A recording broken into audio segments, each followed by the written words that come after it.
भागवत गीता में भगवान श्री कृष्ण कहते हैं कि मन का बेचैन होना हमारा स्वभाव है। हम अक्सर ये सोचते हैं कि अगर हम अलग अलग बातों के बारे में सोचते रहेंगे तो हमें हर मुश्किल से बचा लेंगे, लेकिन ये बिल्कुल सही नहीं है। हम अपने जीवन का बहुत समय सोच विचार करने में बिता देते हैं और परेशान हो जाते हैं।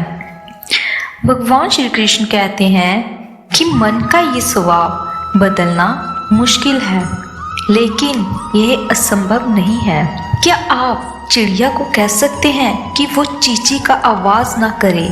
हमारे मन का भी कुछ ऐसा ही है।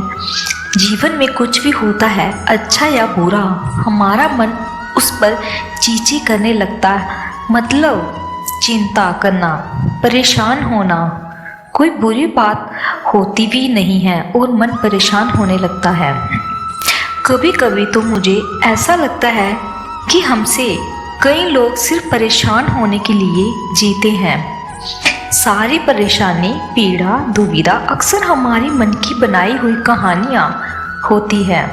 भगवान श्री कृष्ण हमें हमारे मन को शांत और स्थिर करने के लिए दो उपाय देते हैं।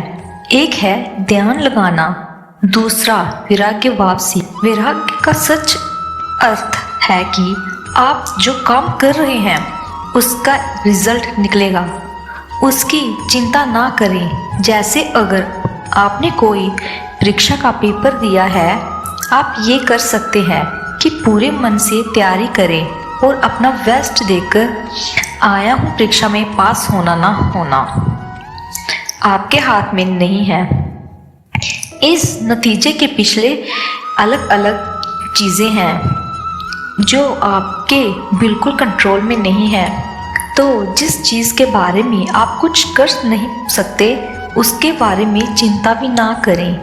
यही वैराग्य का सच्चा मतलब है। जब आप ध्यान के बारे में सोचते हैं तो आपको ये नहीं सोचना चाहिए कि आपको अपनी आंखें बंद करनी होगी और सांसें रोकनी होगी। ध्यान का मतलब है कि आपको पूरी तरह से एक चीज़ पर ध्यान केंद्रित करना और उसे नहीं छोड़ना।